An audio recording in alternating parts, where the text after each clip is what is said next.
Imaginary Friend. Written by Bolding. Chapter 3, Day 5. Roses are special. I couldn't sleep last night after writing my journal entry. No matter what I did, I kept thinking about what Mr. Jennings said. It was a relief to know that I wasn't the only one who had this problem, but all it really did was raise more questions. I looked at my alarm clock to find it was already 11 at night, which would normally be concerning since I have work in the morning, but thankfully tomorrow was my day off. Sitting up in my bed, I grabbed my cell phone and looked through my contacts. I didn't have many people in there since I tended to keep to myself. The only people I really had on my phone were my coworkers and my best friend Fernando. As I looked at the phone, my fingers seemed to move on their own and open Eddie's contact. I stared at the phone for a couple of minutes before starting to text a message. "Hey, you mind meeting up with me? I need to talk." After sending the message, I laid my head down, not expecting any sort of reply and hoping to drift into a wonderful slumber. Several moments later, my phone vibrated, its screen light illuminating the room. With a heavy arm, I reached over and grabbed the device to see his name displayed on the screen. "Yeah, meet me at the usual place." I cringed for a moment. Most phones nowadays came with full keyboards, so typing out a message like this was just plain retarded. Excuse my pet peeve, just felt like I should put that out there. Anyway, I got up and threw on some casual clothing, a t-shirt and some jeans, and headed out towards the usual place. It was some shitty bar down the street by the name of Poorhouse. During the weekends, the place was filled with college kids looking to get drunk, but during the weekdays, the place was deserted, except for the usual alcoholics, one of them being Eddie. As I sulked through the streets, I watched as a few ponies walked around, some tired, some drunk, just like their human counterparts that were dragging their feet alongside the sidewalk. Once I reached the bar, I opened the door and retched from the smell. A cloud of smoke from the cigarettes and cigars rushed into my nostrils and my mouth, causing me to almost vomit where I stood. Taking one last breath of fresh air, I entered the building and looked around. Older men, around the age 50 or 60, sat at the bar, taking sips of beer from their mugs and complaining about how my generation was nothing like theirs. A man in his early 40s sat in the corner, slowly picking at his rugged beard. He beckoned me over, and a smile creeping onto his face. As I took a seat, he signaled the bartender with a wave of hand. "Vinny, how have you been? Mr. Olfa treating you all right?" Shuffling in my seat, I give him a deathly glare. "Well, since you bailed on us, I'm the one who's been doing all the work around the place." Then he placed a hand on my shoulder with a shit-eating grin stretched across his face. "I didn't bail on you guys. I told you every day, didn't I? That this place isn't for me. I gotta get out of there." "Yeah, I remember," I groaned.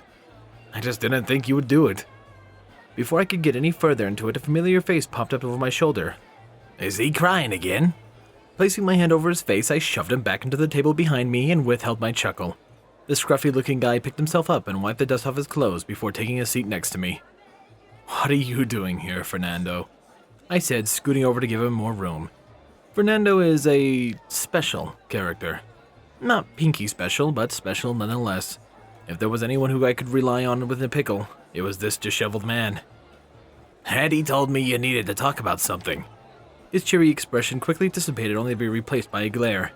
"It'd be nice if you came to best friends with your problems instead of this schmuck." Eddie grins at Fernando as the bartender places 3 mugs at the table, filled to the brim with beer. He didn't hesitate to grab a cup and chug his beer. Fernando glanced at me with a crooked smirk and followed in suit. I'm not a big fan of beer, but it always tastes better with good company.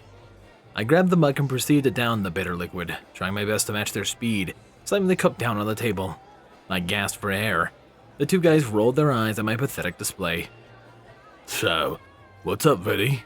Talk to me," Eddie whispered, not wanting to hear other people at the bar to hear me. The last thing we needed was gossiping old men spreading rumors around town. Taking a deep breath, I leaned forward, placing my arms on the table.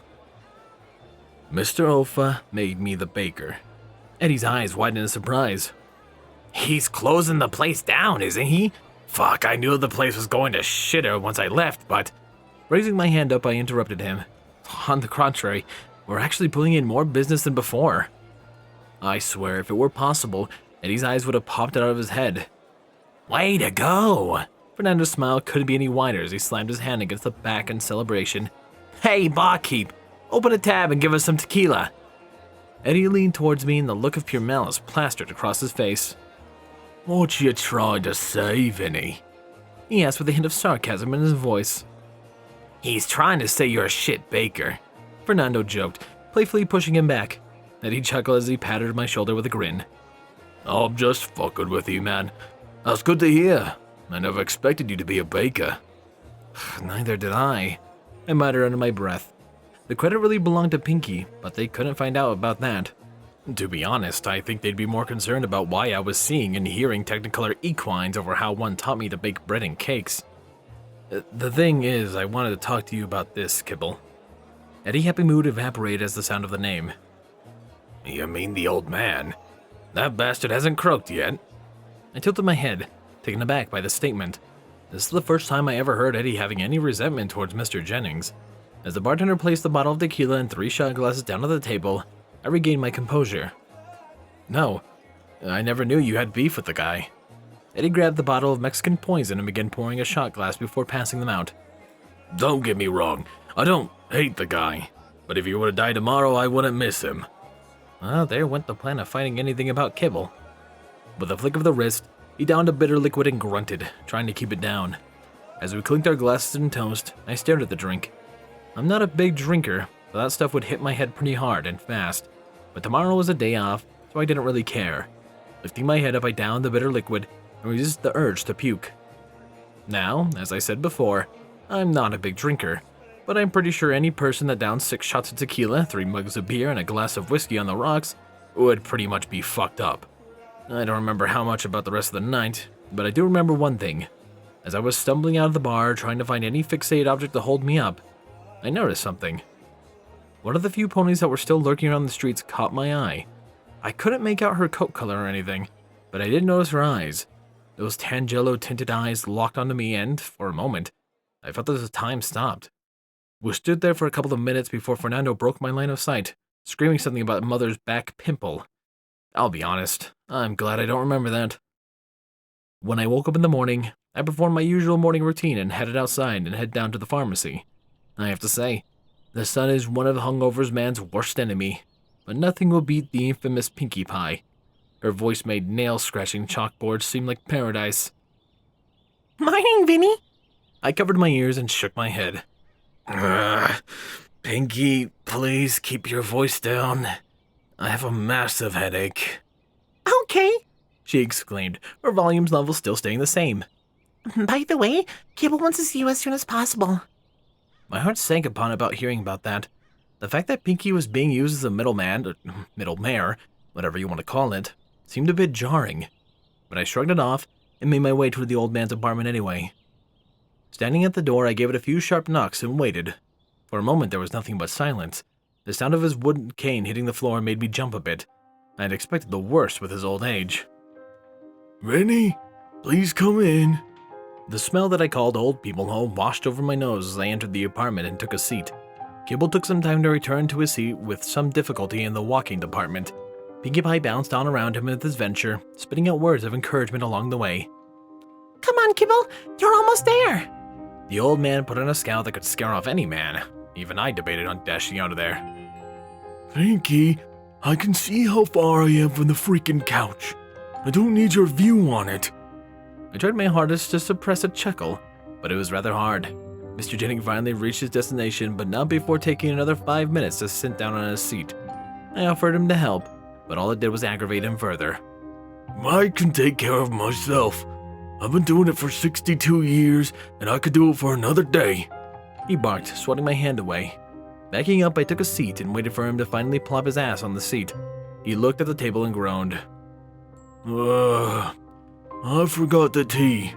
I'll be right back. I'll get it, I interrupted, quickly jumping to my feet. I didn't feel like sitting there for another hour just to get a cold cup of tea. Grabbing a kettle, I boiled the water and prepared a tray with essentials. With the tray in my hand, I walked back to the living room and placed it on the coffee table before noticing that the old man was out cold. I hesitated for a moment, debating on whether I should wake the man up or not. Pinkie, being a devious little prankster, grabbed a trumpet from out of nowhere, taking a long, drawing breath of air. Pinkie, I growled through my teeth. Don't do that. You might have a heart attack. Her muzzle stopped short of the mouthpiece before letting out an air of her lungs. The old man's eyes shot open as she looked at the current scene before him. "The tea's here," he whispered, grabbing the kettle and pouring himself a cup. I can't say I wasn't a tad worried when he reached for the piping hot kettle, but he proved himself to be capable of pouring himself a cup without killing himself. "So, you wanted to see me, Mr. Jennings?" Kibble raised the teacup to his lips and took a sip before giving me a disgruntled look. "You're the one who wanted to ask my questions, were you not?" he snapped after drinking a bit of tea. Grabbing my cup, I nervously chuckled and nodded my head. There was something about this old man that made him lovable, but frightening at the same time. "Well, to be honest, I don't know where to start." I rubbed my head against my chin, deep in thought. "How long have you been able to see them?" 30 years. 30 long, hard years. I thought it was the old age finally kicking in, but I wasn't the only one either." He turned to Pinky and pointed at her. "And she isn't the first one to notice me either." He pointed up the large frame with a rose in it. "She was a special one, she was. One of the greatest mares I ever met." It felt as if I was possessed as I got up and walked over to the frame. I looked at the flower inside, trying to see what's so great about it. For a moment I sat there trying to see what it meant, but found myself asking anyway. "What's so significant about this rose?" The old man chuckled before taking another sip of tea. "She gave me that rose." I found myself staring at the plant in awe. This old man had some sort of connection with their world, and he clearly knew something I didn't. "How?" "Friendship. Sounds like horseshit to me, no offense to you," he added, turning to Pinky. "But the more you bond with these creatures, the more real they become." That explained why I could almost feel Pinky yesterday. "Who was that mare that ended up befriending you to receive this?" Kibble stopped pouring his second cup of tea and stared at me with a look that made a puppy seem evil. He looked down at his drink and sighed. "Her name was Celestia."